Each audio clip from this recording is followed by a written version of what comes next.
residential technology, lighting specialist.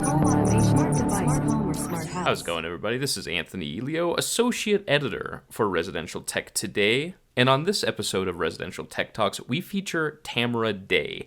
Now, Tamara is the host of HGTV's Bargain Mansions, and in this exclusive interview, which was one of our cover features, we go over how the show started and her general process for the show. It was really exciting to hear just her perspective of the show. So, without further ado, here's the newest episode of Residential Tech Talks. Hello?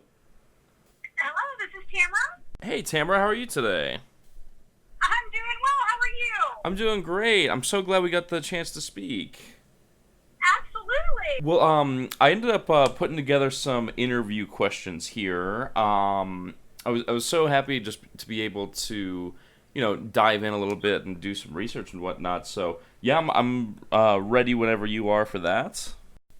I am too. Go for it. One thing, just watching the show, how often does home tech play a role in renovation projects? The smart home's gotten so big over the years. How often does technology play a role? Depending on the situation, whether it's for the show or for a client, because we do still work with clients, and we've had some homes that are completely smart homes for clients. But when I'm on a renovating budget, it's only the specific houses that can handle that cost that I'm able to put it in. I always want to put it in, but I've got to pay attention to budgets too. So some of these houses are small, and we do security systems that are all fully automated and thermostats that are fully automated, on up to whole house sound. In the farmhouse that we did last year, is really modern, contemporary style. We did do full house automation with a theater room, and it was awesome to get to do. And I'm blown away consistently by all of the incredible technology that's out there and available now. Like, I went into one of my local places that I work with, and they had speakers that look like drywall. I was like, what is this? What little bit of heaven is this for a designer? You literally paint it, you sheetrock it in, and you have whole house sound, but you can't see a single speaker. Oh my god! So it's a speaker that looks like drywall?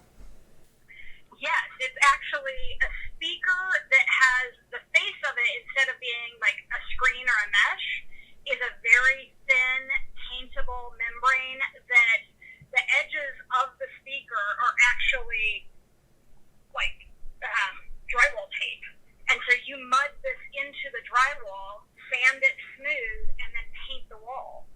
And the only way you can see it is you touch the wall, and you can feel it vibrating. It's seamless. Wow. It literally is perfection. That is so cool. I definitely love to see that someday. Kind of on the subject, is there any of that kind of smart technology you've incorporated into your own home? We actually are just getting ready to do it ourselves.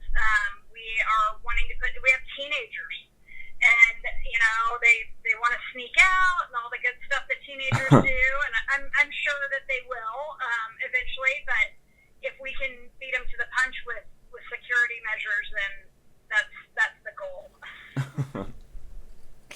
Definitely, and it's so easy now, with you do the setup, and it's like you control everything from your phone too. Like, I'm lucky that that wasn't around when I was a teenager. Mm-hmm.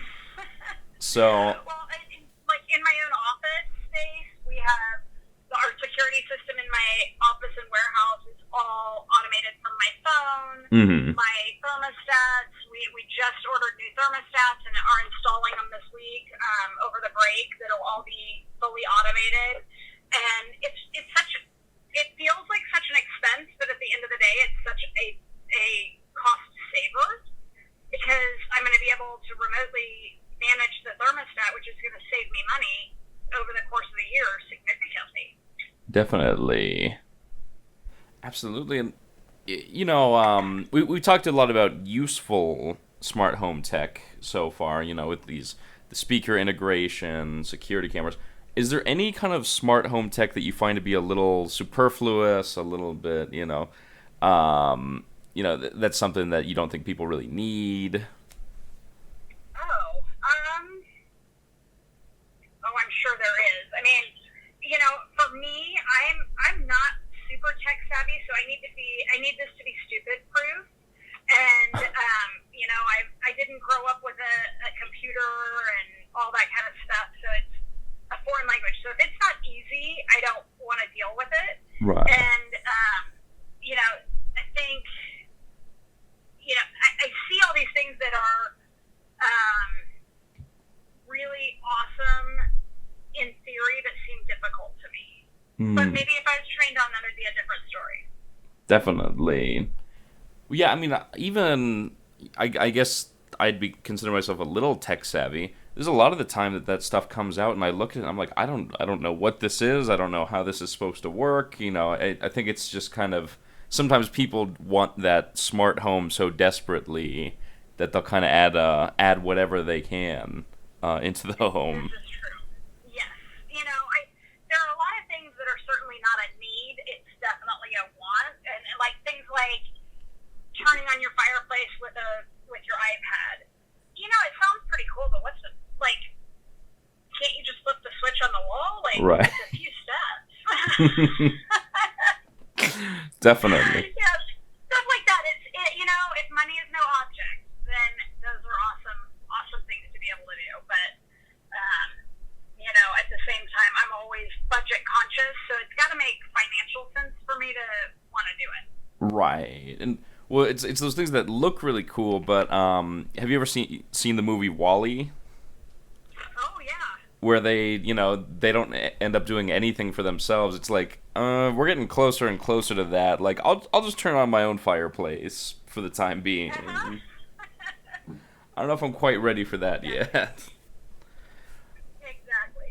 I think there's a lot of things that also seem like they're unnecessary and fluffy, but things like whole house lighting automation, that sounds really silly, but at the same time, if you travel a lot, that could be a real security measure.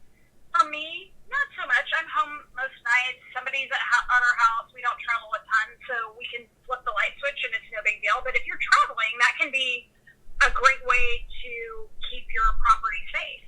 Absolutely. Being able to automate what lights are coming on and off to make it seem like someone is home. So I think it depends. Each thing could be super helpful to one person. Just like the fireplace situation. If someone had a disability, that could be such a huge life changer for them to be able to push a button from a phone instead of having to figure out how to get to the light switch. But for me, it's a fluffy kind of thing. Definitely. And when integrating these technologies in kind of different homes, be it personal projects on the show, do you consult with different integrators on bringing that technology in? Yeah, I have talked with a lot of different companies, and of course, just like any kind of subcontractor that we might use, I have my favorites and tend to go back to them, and depending on what that feature is. But for the most part, I like to stick with the guys that I know and I know do a good job. Definitely. What's that what's that process usually like? It depends on who the client is and what the project is. Things that we do a lot of are art televisions and installing those so that they look seamless in the decor. So we just had one installed in a home over a fireplace where there was not previously a television, and framing it, putting it in, it's a pretty easy sell to a brand client. When you take them in and you can show them, you can have this big black shiny box on your mantle, or you can have this beautiful matte finished framed piece of artwork when it's turned off.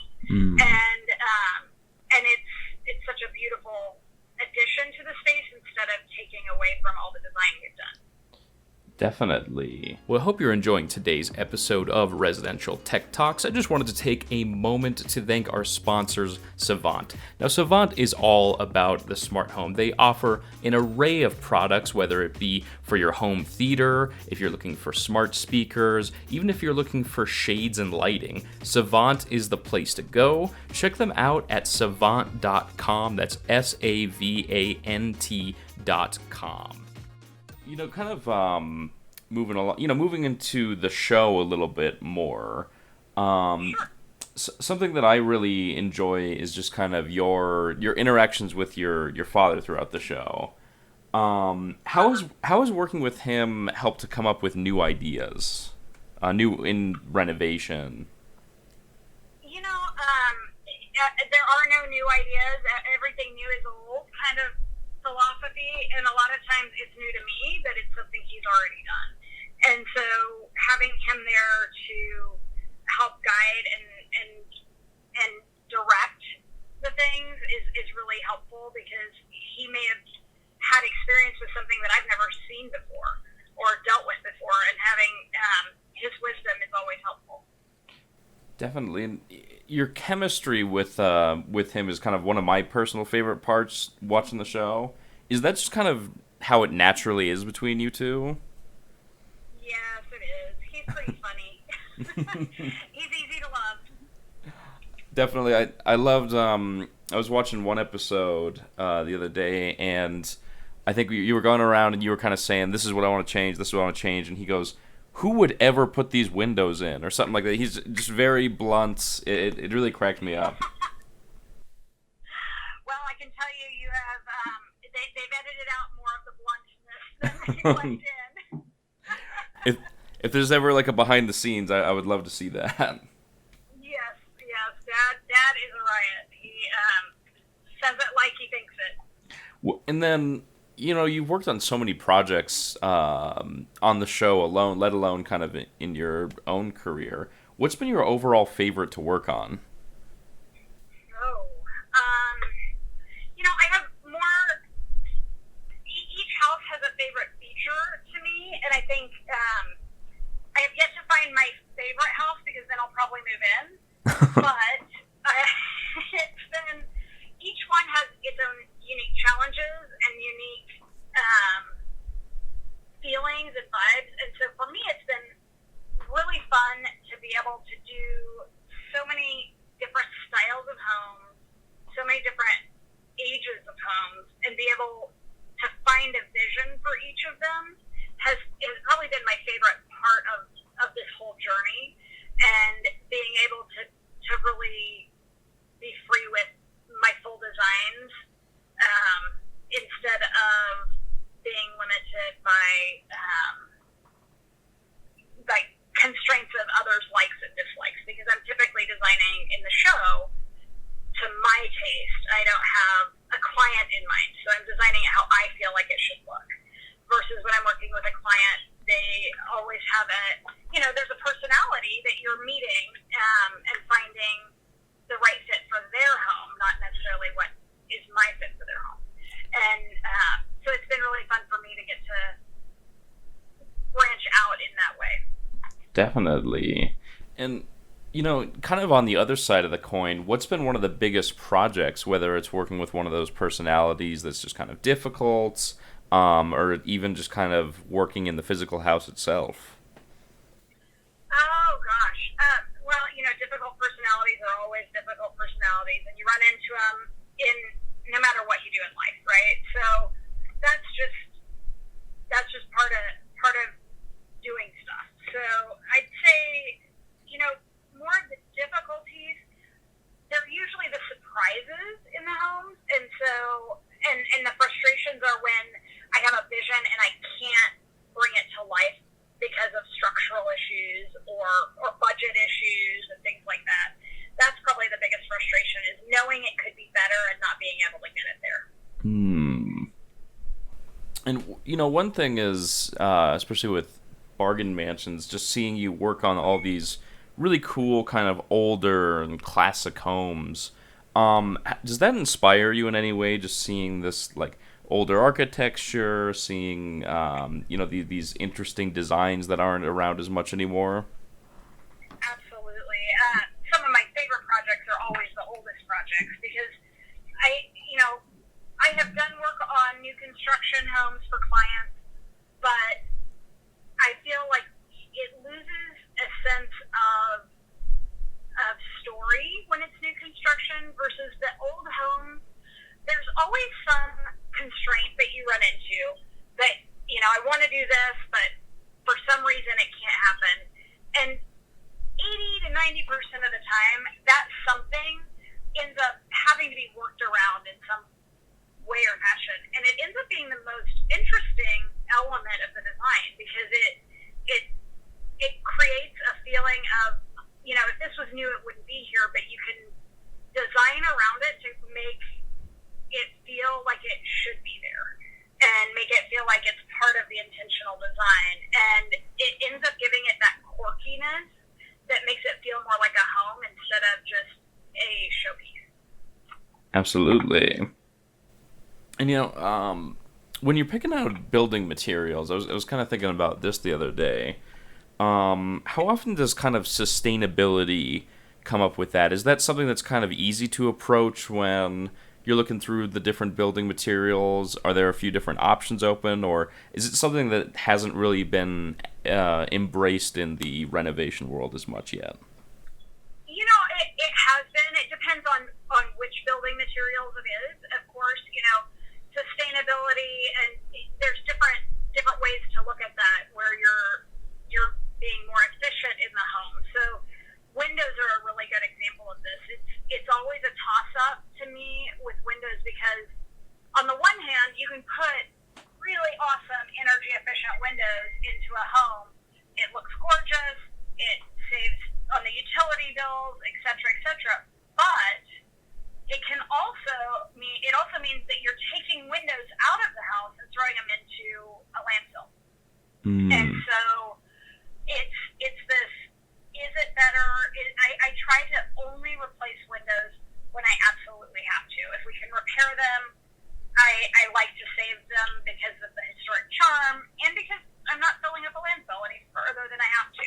So there are weights to my decisions in those regards, and insulation and preserving the integrity of the space at the same time, and making sure that you're being energy efficient is important to me. But if it means that you're going to have to rip down all the walls to put insulation in the middle and put up new walls, that's not very efficient either. So you've got to find that soft balance.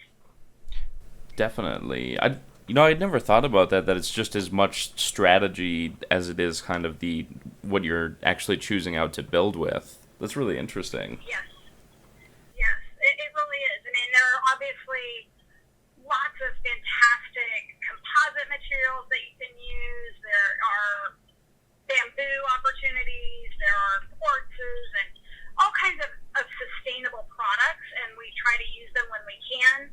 But I also try to think about what is the other effects that I'm dealing with, and is that filling up a landfill? Definitely. And I've just got a couple questions about the show. Just closing out, when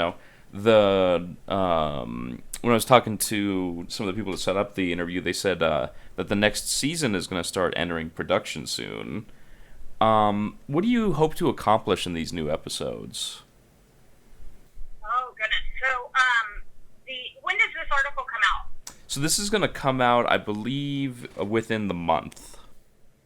Okay, then we probably can't talk about season 3 because the press release has not come out yet.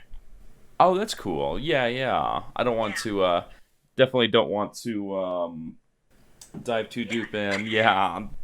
But I guess in that case, without being too specific, I mean, what do you overall want for the future of the show?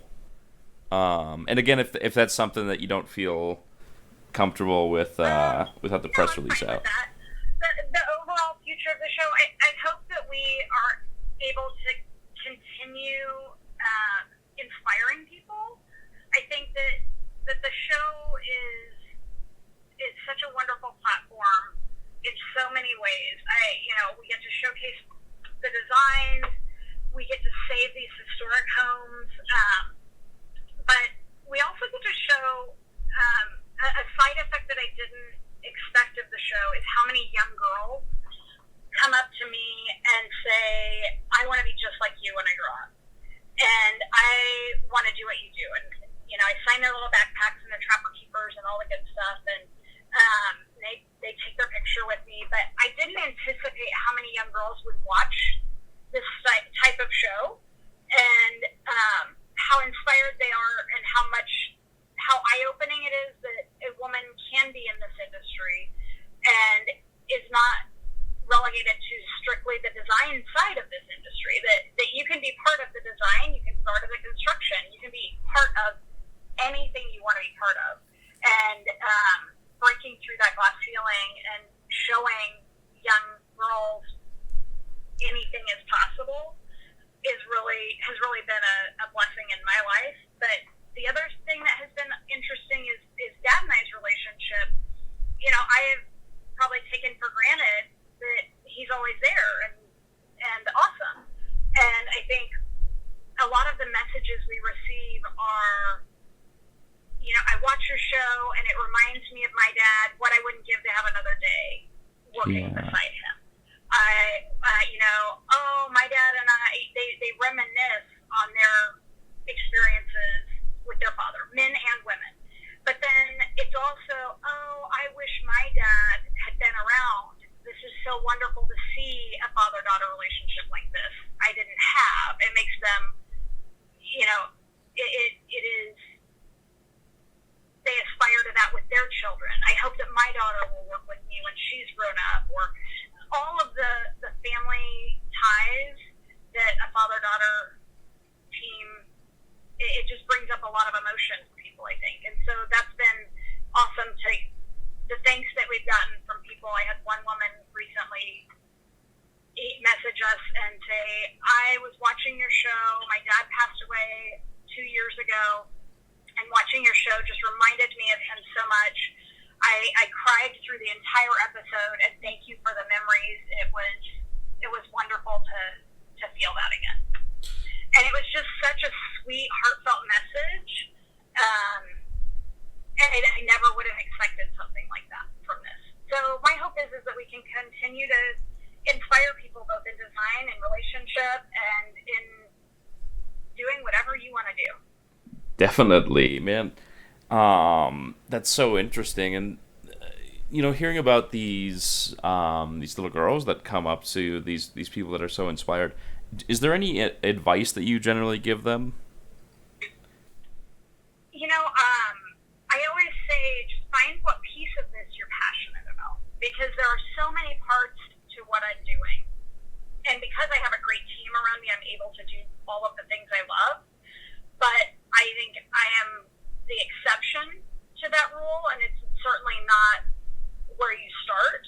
And so finding the piece that is your favorite and starting from there it can grow from there. And instead of just jumping into the whole package thinking it's all going to be great and hunky-dory, find your lane and then grow from there. Definitely. Perfect. Well, that's all the questions that I had, and honestly, it's been such a pleasure speaking with you. It's so cool to get your perspective and just to hear some of these stories, and it's so cool that you had a bit of work with the tech folks as well, and then just hearing about the show, like working on the show, and this has just been such a cool interview. I'm really happy I got the chance to speak with you. Well, thank you. This was a great one. I'll look forward to seeing it. Absolutely, yeah. I'm really, really excited to see how it turns out. We got all the pictures in too, and looks so cool. So it's gonna be an awesome looking feature, and it's gonna hopefully, if I do some editing, hopefully I don't screw it up in the editing process. But I think it'll be great. So thank you so much, and we'll make sure to send over copies as soon as it's done, and yeah, I'm really excited to check out season 3. Oh, thank you so much. Awesome. Well, hey, have a great rest of the day, Tamara. Hopefully we'll speak soon. All right, you too. All right, have a good one. Have a good one. Thank you so much for listening to today's episode of Residential Tech Talks. Tamara was so wonderful to talk to. You could just really tell that she has that passion for home renovation. It shined through the entire interview, and it really shined through the cover feature that we did with her. For more episodes of Residential Tech Talks, make sure to subscribe to us on all the major platforms, whether it be Apple Podcasts, Stitcher, Spotify, whatever you use, we are available on it. And make sure to check out our official website at restechtoday.com.